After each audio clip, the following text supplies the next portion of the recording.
Most business owners and their employees spend over 10 hours a week on work that AI automations could and should be doing. In this video, I'm going to break down how to actually get started with AI automations, how to choose what you should be automating, how to know what automating tools to be using, how to actually set them up at a high level, how to track them, and then how to scale them. This is one of the first videos on the channel, so if you're watching it and you've got any feedback, it would be much appreciated. The goal is to just make these keep getting better and better, so thanks for listening and I hope you guys find it useful. AI automations are extremely powerful for businesses. You can use them to eliminate operational bottlenecks, completely eradicate manual workflows, and find ways of doing things that just save you huge amounts of time. At the end of the day, this is important for businesses because it's going to increase profitability and potentially mean that you can scale without hiring loads more people to do some of those random jobs that you just don't like. Within this video, we're going to go kind of high level as how you can actually start automating. I'm not going to deep dive into how to actually set up AI automations because number one, there's too many to choose from. Number two, there's loads of good resources out there already on YouTube. But what this video is going to do is it's going to teach you how you can start thinking about how to use AI automations and how you can start planning out and actually implementing them within your business to get really good results. So let's dive in. There's 5 steps when it comes to AI automations for actually getting them up and scaling them successfully. The first stage is thinking, what are you going to automate? There's a lot of different processes within your business. You need to choose between them to understand what makes the most sense to be automating first. Next is how. There's a lot of different AI automation tools out there, and you need to be choosing the right ones fit for your use case and the level of technical capabilities within your team. Now you know what and how, you need to set it up. So of course, we've got the actual setup of the automation. That's number 3. And then you have the tracking. The whole reason that you set up this AI automation was to get a return on investment. Of course, setting it up probably requires a little bit of time and a little bit of money, and you want the gain that you're getting from it to far outweigh the cost. So tracking is absolutely important for understanding that it actually does that. Then, of course, once you've tracked it, you've found what's working, you're going to want to scale the automation. I'm going to run through each one of these in detail, but just to recap, as we're going through, think what to automate, how to automate it, setting it up, tracking, and then actually scaling. So now let's look at the first one, which is what to automate. You obviously would have seen the news and you would have looked around and heard that a lot of businesses all over the world are scrambling to put in place AI agents, AI automation, because the return on investment is just that high. And you might be thinking, well, how do I actually choose what I should be automating within my business? Like you're not a technical person, or maybe you are, but you still have not too sure on what you should be automating. To me, this is set up by 3 key questions. You first look at all of the processes that you're doing within your role or within your business, and then you say, okay, what takes a lot of time? So which processes that you do are quite time consuming and take time away from other things that you could be doing? Number 2, how frequent are these things? Frequency. So what takes a lot of time and what are you doing often? Because obviously there's some processes that you might do that do take a lot of time, but you don't do them very often, such as a trip to a different country for a business meeting or something like that. So you've got time and you've got frequency. And then the third question, which is critical, is variance. How much variance is there between one time you doing that step and the next time? Because what you want to identify is processes that take a lot of time that you do quite frequently and also have little to no variance between when you do them. A good example of this is, say a lead comes in and you send them a email outbound, a personalized email, right? And then maybe you follow up with them one day and then follow up with them 2 days later and then follow up with them 3 days later. Every single time it's probably taking you quite a bit of time because you're going to have a big lot of leads to go through. You're doing it every single day because you're getting leads through if you're a salesperson or a business owner, and you do need to follow up with them. That's the name of the game in sales. And variance, I mean, there's not really going to be much variance. Okay, the personalized message that you send out at the beginning is going to be different, but apart from that, it should be a high amount of time spent doing that, depending on your role. It's very often, and it's basically always the same. So when you've got what, and you've chosen this process, this is now a step that I think a lot of people actually miss, which is really deeply understanding how you're going to be automating that. But that starts with understanding what you're actually doing. So when it comes to how, this is the first thing that I believe you need to be doing. And this is what we do for all of our clients. So of course, AI automations are really, really powerful. But what we found is when we go into businesses, so many businesses are not actually 100% sure of what their exact workflow looks like, right? And what do I mean by workflow? Well, I mean, you should be mapping out exactly what you're doing in a visual manner. So again, this is the first thing we do with every single company to make sure that the employee is aligned with the business owner, is aligned with the stakeholder as to how it is all operating.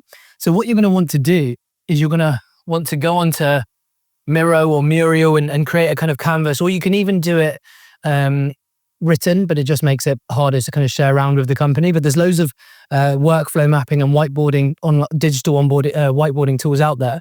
Now, what you're going to want to do is map out exactly what happens. So usually when we map out a workflow, we do say actions done by us are one particular color, actions done by the client are another color, and then decisions, okay, in the workflow are either like a different shape, say they're diamonds. So let me give you a real life example, because I just talked about the sales process and the lead follow-ups. So say here, a lead goes to your website, you put out some content, we'll ignore that part, but for right now, the lead comes in. The lead goes into the form. Okay, now there's a decision. Maybe yourself or one of your employees looks at it and they say, okay, is that like a spam lead? Is it just like, I don't know, a university student doing a research paper, or is it actually somebody who could be qualified? If it's a spam lead, so that's no, then they'll go into this little bin here.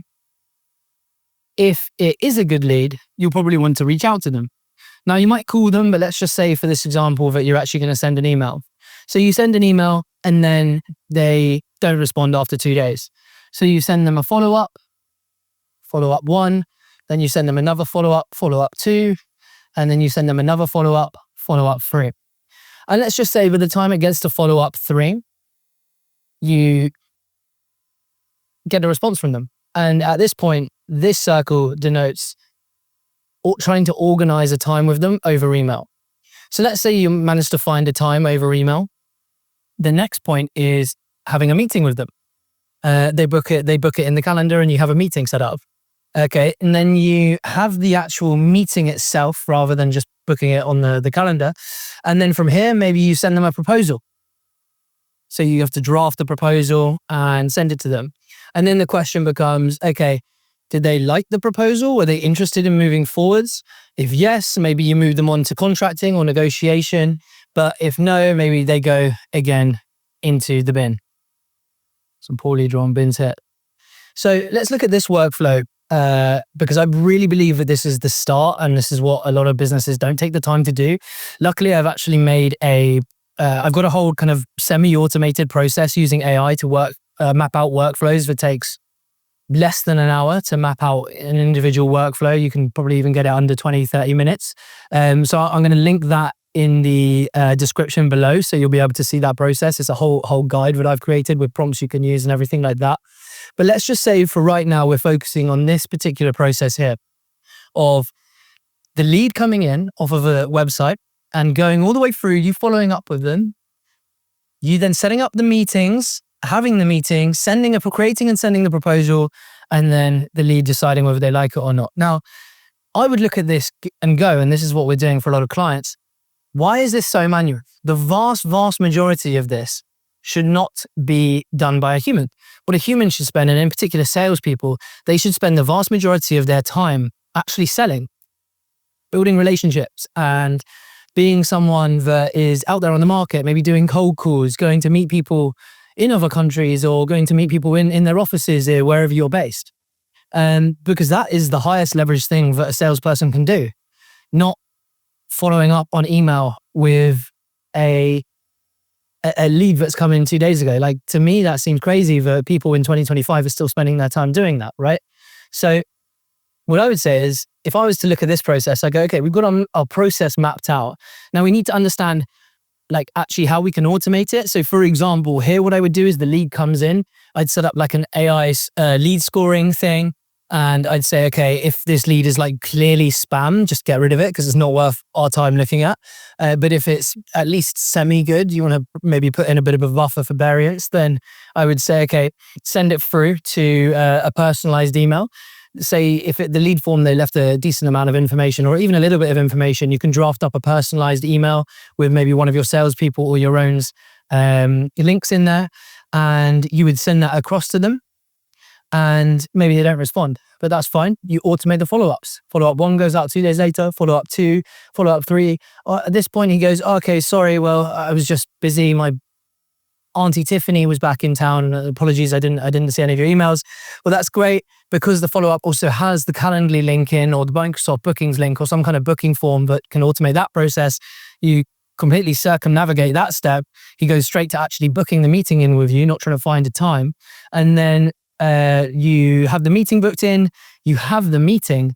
And here, for example, I might have something like fireflies.ai or another AI transcription tool. And so at this point, I would be thinking, okay, well, here's fireflies.ai. It's sat on the call. That has a whole transcription.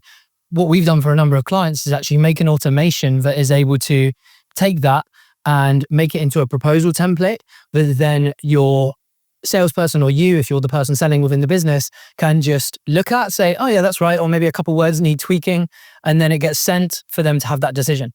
So that is a kind of overview of how I would start looking at the how part. I think it's really, really, really critical to start understanding, okay, what is my actual workflow here? And then how can I automate it? And when it comes to how to automating it, and this is kind of the crossover with the setup part. So actually I'm going to put setup now, is I would just start thinking, right, you've chosen what you're going to automate. You've mapped it out visually. So now at least you have an idea of probably where are the bits that don't involve too much human ingenuity or creativity. And so now you can kind of move on to the setup part. And the setup part is, I think, where most people are quite confused about, because you're thinking, do I have to learn coding? Do I have to be extremely skilled in like formulas or something like that? And the answer is no. It's actually quite easy to get involved in AI automations, but there is something to kind of bear in mind here, that obviously some AI automations are a lot more complex than others. So it does really depend. But what I would say is, when it comes to setting up, you really want to look at, I would say four different tools that you should be looking at, depending on 2 questions. What is the complexity? Is it complex or not? And then the number 2 is, what are your team's capabilities? So you want to start looking, and you want to be like, okay, this automation, I mean, is what I mapped out an incredibly complex process? Does it have variance at some points that might make it quite hard? And looking at my team or my own capabilities, do we have anybody with technical capabilities or someone with like deep IT experience? And those are the 2 questions that you're going to want to ask. So depending on those questions, there's a few different tools that we use within particle execution that you might want to start looking at. So within particle execution, and like this is a very high level breakdown, but I'd say you have quite simple automations, and I think you can use them. You can use things like make.com or Zapier to kind of set them up and get them going. And these typically are a bit less customizable, maybe a bit less AI driven. And then you have something like Gumloop, which is a purpose-built AI tool that's quite easy to get started with, but maybe requires quite a bit of prompt engineering experience. So it depends how proficient you are with ChatGPT and things like that. And then you've got N8N. N8N is a low-code platform, so it's probably going to take, I mean, it's extremely good. It's extremely powerful. We're using it for a lot of our automations and AI agents that we're making for companies, but it does require a little bit of technical knowledge. So I would say kind of like going on this arrow as complex or let's say easy to learn. Easy to learn. In fact, that should be difficult. Difficult. Just imagine that one there says difficult to learn. So you've got difficulty.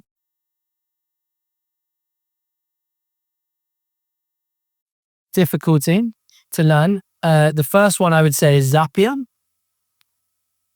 being the easiest. Then I would say you've got make.com.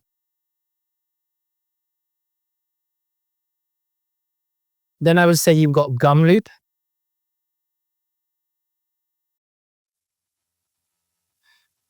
Then I would say you've got N8N. These are just 4 of the most popular low code and no code tools that we actually use within our business. But of course, there are loads more out there, and we do a lot of AI agents and automations that actually require a bit more developer work. OpenAI has released like a load of basically a big toolkit for developers to make it easy for them to make AI agents or easier. So I'm not going to touch on that right now, but I'm talking about what are low code. So I'd say these 2 are probably, well, this one's definitely low code and these 3 are no code. Gumloop again requires a bit of prompt engineering and understanding, but these are literally drag and drop and put them in place and you can get very simple automations. So what I would say is this video here, as I said at the beginning, I'm not going to go into huge amounts of detail about exactly how to set up these things because number one, there's so many things you're going to try and set up, and I can show specific technical setups for different workflows in other videos. And number 2, you can just go to YouTube right now and you can search up loads of cool creators who are making stuff that are for different specific automations that would give you step-by-step walkthroughs. This is more high level for most businesses who are trying to understand, okay, how should I actually be looking at setting up AI automations? I guess the third thing to bear in mind is, right, there's YouTube, of course, and there's loads of content out there that you can read, but everything's going to be specific to your business. But again, that's the beauty of AI, right? Is you can understand with ChatGPT or Gemini or Claude or whatever you use, what are the best processes to use. You can use my methodology of saying, I want to put in a framework that understands these are the processes I do on a daily basis. What takes the most time? What is the most frequent? What has the least variance? And then ask ChatGPT to start asking you questions about all of your processes. The output of that will be a very clear idea on what you should actually start automating with AI. And then the next step is actually working out how you're going to automate it. And so at that point, I would probably use the guide that's in the link below to map it out. And then I would take that screenshot or take that document of however it's mapped out and put it back into ChatGPT and say, hey, here's all of the detail on how this process is currently done. Now, this is my level of technical capabilities within the team. This is what I'm initially thinking about its complexity. I know this guy, James Augustine, has recommended Zapier, Make, or Gumloop because they're no code and I don't know any code. What do you think I should be using? How complex is it? How can I make it easier? Again, that's the beauty of AI, that you basically got a AI consultant in your pocket to kind of walk you through this. So that's it. Once you've worked out the what and the how, you're going to move over to the setup, which is understanding what exactly you need to use, what the exact workflows look like. You've got ChatGPT, you've got YouTube, and you've got myself who answers any questions in the comments. So that's the setup. Now, the 4th step is tracking. Now, this is probably the most exciting because this is the whole reason you're doing this, right? You've set up an AI automation to get some gain for your business. You want to reduce the costs that it takes you to do something, whether that's actually financially or the time it takes to do something, or you're looking to increase productivity or just completely eradicate manual workflows. But you need to understand exactly what you're tracking and what the output of the AI automation that you've set up is. So tracking, I would probably start by asking yourself a few different questions for this process. And again, this is where you can go to ChatGPT at this point and just have it as a conversational AI consultant to help you. But you're looking at your process and there's a few different things you could be tracking. Am I tracking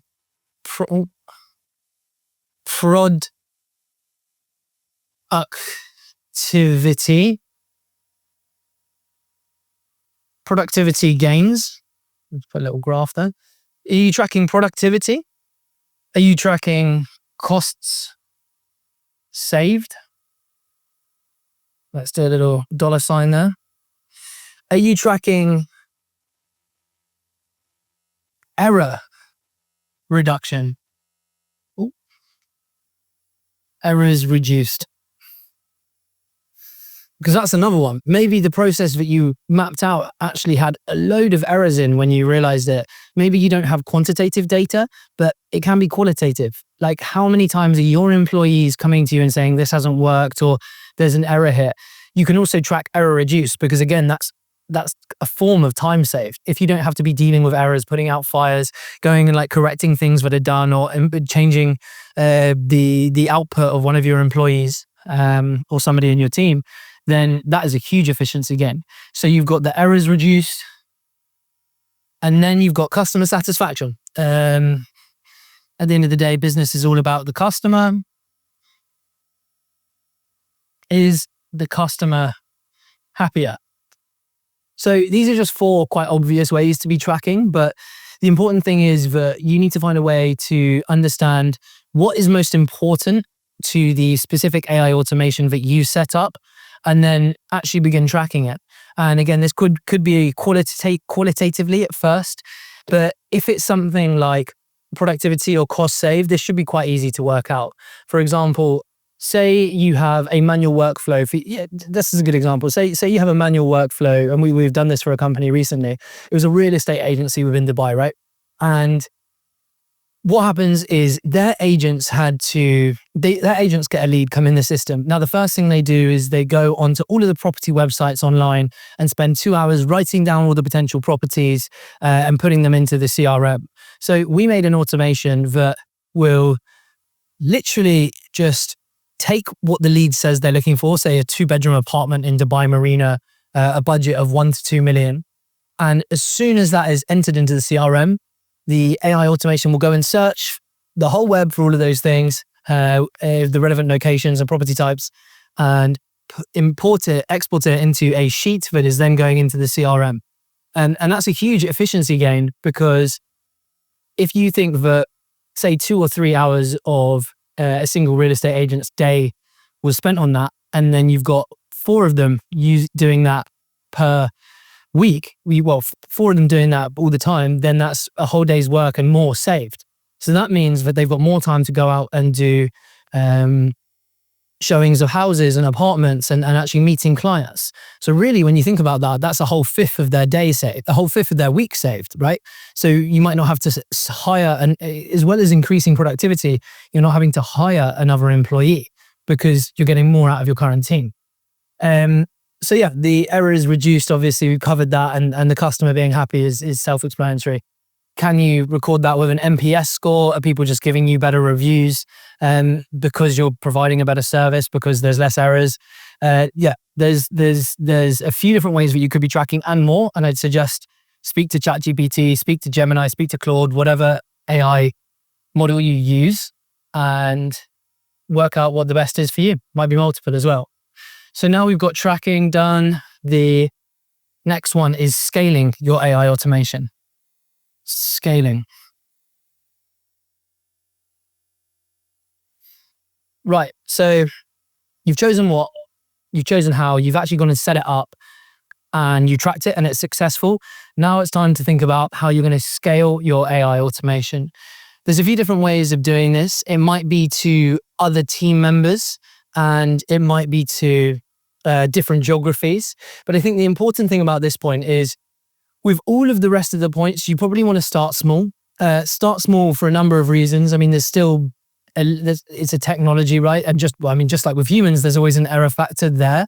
And importantly, if you're watching this video, you're probably not really used to AI automations, and you're probably just starting out your journey with them in your business. So the reason we have this as a separate point is because you need to test small. So with all of the other points, you should be testing small. You should be saying, okay, obviously I'll test it in a test environment with maybe some dummy data, but then when you go to doing it with actual data in a real life environment, you probably want to do things like, oh, start with a quarter of a sheet of data that sends personalized messages rather than a full sheet or whatever it is, or rather than enrolling it to all of your employees straight away, you want to be just enrolling it with one employee to start with. The whole point around AI automations is to create significant ROI and at the end of the day, increase the business profitability. So it's always worth starting small, and then you use the tracking section to understand when things are working very well, and then it's time to scale. It could be to more employees, it could be to more geographies, and it could be to other businesses that you own, wherever it is, but that's exactly how you're going to start doing it. And as long as you analyze that those other people or those geographies or those other businesses have exactly the same process or a very similar one, little variants, then you're going to want to start scaling it out, and you can basically copy and paste the same automation. That's the brilliant thing about AI automations, is that once you kind of mapped it out and you understand what you're doing, all you need to do is basically plug in the different tools and the different logins from other people to do it. So yeah, that is the whole video that I wanted to cover. It is AI automations within businesses. And yeah, just to recap, you want to start off with what. You want to know exactly what you're going to be automating. Make sure it's things that take a lot of time, that you do frequently, and that have little variance. Then you want to understand how, and the best place to do this is to start by actually mapping out your workflow, really understanding exactly what is done at every step. And the next point then is actually setting it up. You're going to want to understand, how complex is it? What are my team's capabilities? You're going to be going back and forth with ChatGPT to understand how you should be setting it up, or watching YouTube videos to get it set up. If it's extremely complex, of course, you've got companies like Particle Execution you can reach out to. Then you want to make sure that you're tracking it. Every AI automation might have different ways of tracking it. And finally, you're going to want to scale it out. So I hope you've enjoyed the video. This is going to be posted as either my first or one of the first videos, but I hope you guys found it incredibly informative. I'm just looking to get these better and better and better. So let me know your feedback below, and I'll see you soon. Cheers.